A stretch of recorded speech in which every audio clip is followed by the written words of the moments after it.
video teaching is absolutely essential, and I believe that many of the people here have that same opinion, that we need to be teaching via video.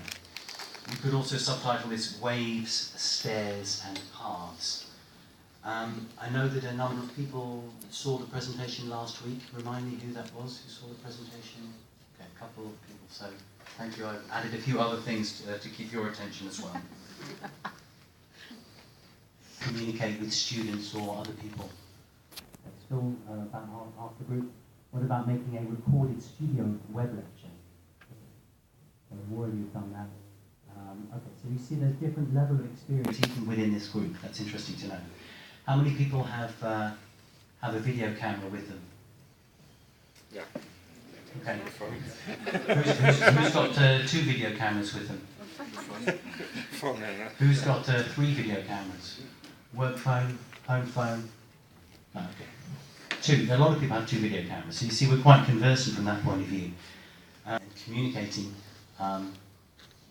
visible and audible, their body is present there, and that plays an important element in the didactic process. And how do we get people into that context? So the part of the research I did was design research. I made something. I did not know what I was going to make when I started teachers to help them to start teaching in this context. Interesting to see Jack, he's got a very common.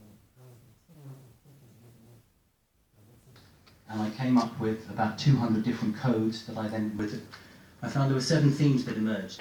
Technology in the teaching process, and finally, what support is our organisation giving us?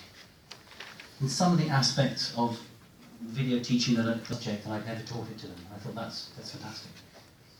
So there's other examples in the slides we can maybe look at. Push that Tony gave you just to get you on the way. So that's an example of one of the lectures. Here are the 5 preparation web lectures that I put together as part of the training course in the group to make sure that by the end of the year they've all done at least one piece of video teaching.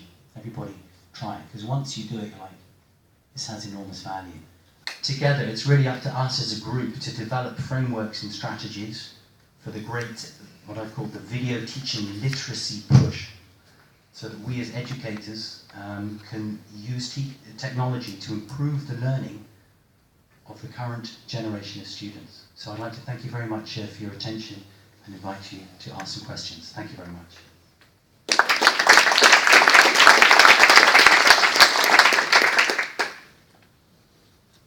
Are there any questions? Who's that? Yeah. So the level of literacy that you're talking about, at least, I'm not familiar with the rest of your research. It seems to really be about getting the instructor comfortable with technology. You didn't discuss anything about how it may have changed their approach to pedagogy in general, right? So the worst case scenario is all this poor practice now just gets dumped onto video. So I'm wondering how much you're interested or seeing some transformation in how people actually use media to teach more effectively. Yeah, it's an interesting question. Thank you for that. The idea is, how do you just focus on getting people to do it? So a bad teacher is still a bad teacher on video, or do you find a way to actually improve their teaching technique? I think when people see themselves on video, they see themselves for what they are. And I know when I first recorded a video, I was quite shocked, and we all have that experience, like, oh, I look funny, or I'm saying and a lot, or I'm hesitating. And the more that you do it, the more critical you always end up watching yourself on video, because you want to see how it looked and what it looked like, and you reflect on that. So I think there's a certain sense of self-correction. You also view your colleagues as well. So it's partly happens on its own. You develop a video teaching style, but in the workshops we really want to coach people step for step on that process. So it is in there in the training and the workshop to make sure that people communicate clearly. Changing teachers with 30 years experience, that's a long-term process as well. Other questions? Jackie. So I'd just like to make a comment that your example of 3 or 4 video lectures which they watch in advance, and then you have a workshop face-to-face with 2 or 3, brilliant example of the flipped classroom. Okay, so which is something that I don't know how many people try that, but that's a wonderful thing to use. In other words, having a guide by the side, not this idea of the guide on the side, just observing, but by the side of the students, interacting with them and actually taking part in their projects. Yeah, and the advantage of the flipped classroom is people can watch it in advance, they can slow it down, they can really get the information. And in the class, one of the main concerns teacher says is, I love interaction with my students. If I'm on video, no one's going to be there.